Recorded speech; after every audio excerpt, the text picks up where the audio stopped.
हाँ जी सर, कैसे हैं आप लोग? जितने भी फाइनल वाले दोस्तों, आपको क्या करना है, आज एक और टॉपिक पढ़ना है। चार्ट रिवीजन छोटा सा ही है, असेसमेंट ऑफ वेरियस एंटिटीज का, political party and electoral trust का टैक्सेशन पढ़ना है। जब भी हम कहते हैं टैक्सेशन पढ़ना है किसी भी दो एस्पेक्ट का, तो हमें दोनों एस्पेक्ट पढ़ना है। एक जो पे कर रहा है उसका क्या होगा, दूसरा जो रिसीव कर रहा है इसका क्या होगा। अगर ये दो एस्पेक्ट आप लोगों ने पढ़ लिए तो आपका असेसमेंट ऑफ वेरियस एंटिटी वाला जो पार्ट है बहुत अच्छे से हो जाएगा। आप जानते हैं इंटरलिंकिंग जब तक के नहीं करेंगे तब तक के मजा नहीं आएगा, तो इसमें भी हम लोग इंटरलिंकिंग करेंगे अलग अलग सब्जेक्ट्स का।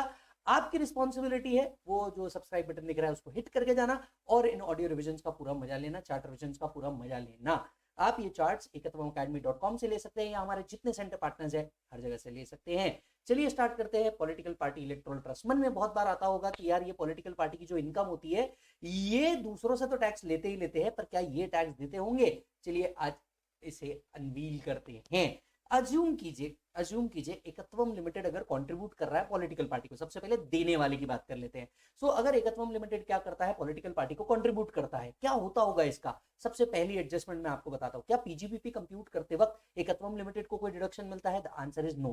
पीजीबीपी में सेक्शन है, सेक्शन 37(2)(b) जो कहता है अगर आप पॉलिटिकल कंट्रीब्यूशन कर रहे हैं या एडवर्टीजमेंट पैम्पलेट ट्रैक्ट पे अगर आप कंट्रीब्यूट करते हैं, it is not allowable as deduction. मतलब आपको क्या करना है, अगर प्रॉफिट एंड लॉस अकाउंट दिया है और उसके अंदर में एक्सपेंसेस या डोनेशन टू पॉलिटिकल पार्टी लिखा है, आपको नेट प्रॉफिट में क्या करना चाहिए, एड बैक करना चाहिए, क्योंकि ये एक्सपेंसेस डिसअलाउ है। तो सबसे पहले हम लोगों ने देखा कि भैया section 37(2)(b) donation to political party, इसका कोई डिडक्शन नहीं मिलने वाला। हाँ चलो, पीजीबीपी कंप्यूट करते नहीं मिलता। What about total income? Total income compute करते वक्त मिल जाएगा। दो सेक्शन है, एक सेक्शन है 80GGB और एक सेक्शन है 80GGC। अगर एसएससी कंपनी है तो 80GGB में डिडक्शन मिलेगा 100%। अगर अदर देन कंपनी है तो 80GGC के अंदर में मिल जाएगा deduction. In short, total income of Ekatvam limited compute करते वक्त पीजीबीपी में एड बैक करना है और टोटल इनकम से लेस करना है इधर अंडर 80GGB और जीजीसी। यस और नो? तो यहाँ पे जो है, यहाँ पे होना चाहिए 80GGB और यहाँ होना चाहिए 80GGC। दोनों में से कोई भी एक सेक्शन के अंदर में होना चाहिए। तो ये हुआ एकत्वम लिमिटेड जब कंट्रीब्यूट कर रहा है तब क्या होगा। क्लियर है? अब आते हैं कि अगर पॉलिटिकल पार्टी इलेक्टोरल ट्रस्ट को रिसीव हो रहा है तो क्या उनके हाथ में ये टैक्सेबल है या उनके हाथ में ये एग्जम्प्ट है? तो गाइस ऐसा है कि सबसे पहले बात कर लेते हैं पॉलिटिकल पार्टी के बारे में। तो पॉलिटिकल पार्टी की जो इनकम है ये एग्जम्प्ट है अंडर सेक्शन 13A। जी हाँ, सेक्शन 13A के अंदर में पॉलिटिकल पार्टी की इनकम एग्जम्प्ट है। अब पॉलिटिकल पार्टी की जो इनकम है ये कौन कौन से हेड से एग्जम्प्ट है? एचपी से, कैपिटल गेन से, आईएफओएस से, और जो वॉलेंट्री कंट्रीब्यूशन मिल रहा है ये एग्जम्प्ट है। तो ध्यान से सुनिएगा, पॉलिटिकल पार्टी की कौन कौन सी इनकम एग्जम्प्ट है? HP income, capital gain income, IFOS income and voluntary contribution. ये चारों इनकी क्या है, एग्जम्प्ट है। लेकिन इन चारों इनकम जो एग्जम्प्ट है इसकी कुछ कंडीशन है जो आपको सेटिस्फाई करनी पड़ेगी। कंडीशन नंबर 1, इन्हें बुक्स ऑफ अकाउंट्स मेंटेन करना है एंड ऑडिट मैंडेटरी है। तो mandatorily books of accounts maintain करना है एंड ऑडिट क्या है, मैंडेटरीली है। दूसरा, इन्हें रिटर्न फाइल करना होगा अगर इनकी इनकम एक्सीड कर जाती है बेसिक एग्जाम्पशन लिमिट से before exemption under section 13A। तो सेक्शन 13A के एग्जाम्पशन से पहले अगर इनकी इनकम बेसिक एग्जाम्पशन लिमिट से ऊपर चल जाती है, पॉलिटिकल पार्टी को अपना रिटर्न भरना मैंडेटरी हो जाएगा। थर्ड कंडीशन है, every person who is contributing more than 20,000 rupees, इनका नेम एंड एड्रेस आपको मेंटेन करना है। तो जो भी व्यक्ति पॉलिटिकल पार्टी को 20,000 से ज्यादा का अमाउंट दे रहा है, इसका नेम एंड एड्रेस मेंटेन करके रखना जरूरी है, except in case of an electoral bond.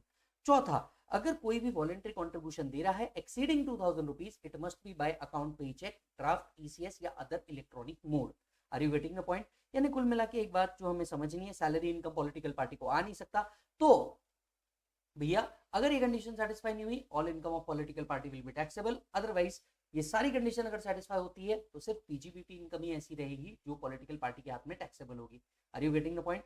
चलो कम ऑन, जो कंट्रीब्यूट कर रहा है उसको पीजीबीपी में डिडक्शन नहीं मिलेगा, लेकिन 80GGB जीजीसी में डिडक्शन मिल जाएगा। पॉलिटिकल पार्टी जो है इसकी इनकम एग्जम्प्ट है 13A के अंदर में। कौन कौन सी इनकम एग्जम्प्ट है? एचपी की इनकम, कैपिटल गेन की इनकम, आईएफओएस की इनकम एंड वॉलेंट्री कंट्रीब्यूशन सब एग्जम्प्ट है। लेकिन कुछ कंडीशन सेटिस्फाई करनी है। Condition number 1, books of accounts audit करवाना मैंडेटरी है। कंडीशन नंबर 2, अगर income before claiming exemption basic exemption limit के ऊपर है तो रिटर्न भरना है। कंडीशन नंबर 3, 20,000 के ऊपर जो भी कंट्रीब्यूट कर रहा है उसका नेम एंड एड्रेस लिख के रखना पड़ेगा।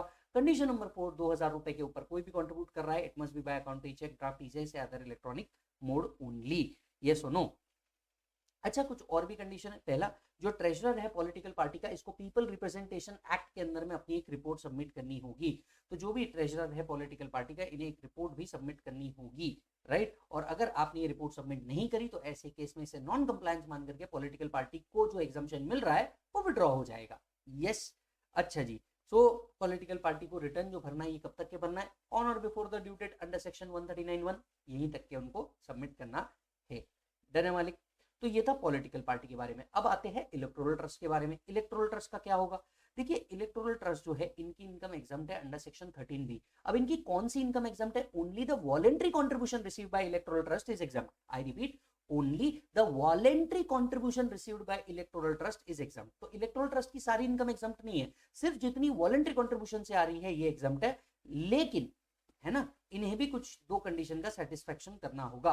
Condition number 1, they should distribute 95% of the aggregate donation received to the other political party along with the brought forward surplus. तो जितना भी अमाउंट इनके पास है प्लस ब्रॉड फॉरवर्ड सरप्लस का 95% इनको क्या करना है? डिस्ट्रीब्यूट करना है। और दूसरा, सेंट्रल गवर्नमेंट ने जो कंडीशन दी है वो सेटिस्फाई करना है।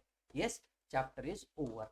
चलिए एक बार फिर से इलेक्टोरल ट्रस्ट का रिपीट कर देते हैं। तो इलेक्टोरल ट्रस्ट की इनकम एग्जाम्प्ट है अंडर सेक्शन 13B। कौन सी इनकम एग्जाम्प्ट है? क्या सारी इनकम एग्जाम्प्ट है? ना मुन्ना ना, सिर्फ वॉलंटरी कंट्रीब्यूशन जो रिसीव्ड हो रहा है वो एग्जाम्प्ट है। Point number 1। पॉइंट नंबर 2, जितना भी कंडीशन कौन कौन सी सेटिस्फाई करनी है? कंडीशन नंबर 1, जितना भी कंट्रीब्यूशन आ रहा है along with the surplus brought forward, इसका 95% पॉलिटिकल पार्टी को डिस्ट्रीब्यूट करना है। दूसरा, सेंट्रल ने, गवर्नमेंट ने दी हुई सारी कंडीशन को सेटिस्फाई करना है। अगर ये दो कंडीशन सेटिस्फाई कर लेते हैं, इलेक्टोरल ट्रस्ट को जो वॉलंटरी कंट्रीब्यूशन मिल रहा है ये एग्जाम्प्ट हो जाएगा। यस मालिक? तो इतना सा चैप्टर था असेसमेंट ऑफ वेरियस एंटिटीज का, taxation of political party and electoral trust. यहाँ ये चैप्टर खत्म होता है। क्या आपने सोचा था कि इतने जल्दी इंटरलिंकिंग के साथ ये चैप्टर खत्म कर पाएंगे? और अगर नहीं सोचा था तो यस, आप बिल्कुल सही कर रहे हैं। अब इसके बाद आपको क्या टास्क करना है? हमारा जो क्वेश्चन बैंक है उसमें जाकर के इसके ऊपर 3 क्वेश्चन है वो आपको सॉल्व कर लेने हैं। अगर आप रेगुलर और फास्ट ट्रैक बैच में थे तो आप लोगों को ऑलरेडी मैंने क्वेश्चन सॉल्व कराए हैं, वो क्वेश्चन जाकर के आप लोगों ने देख लेना एक बार, आपका काम खत्म हो जाएगा। और हाँ, ऑडियो रिविजन से रिवाइज करना बिल्कुल मत भूलना। बाकी आप हमारे साथ बने रहिए। मिलता हूं अगले चैप्टर विजन में। Take care.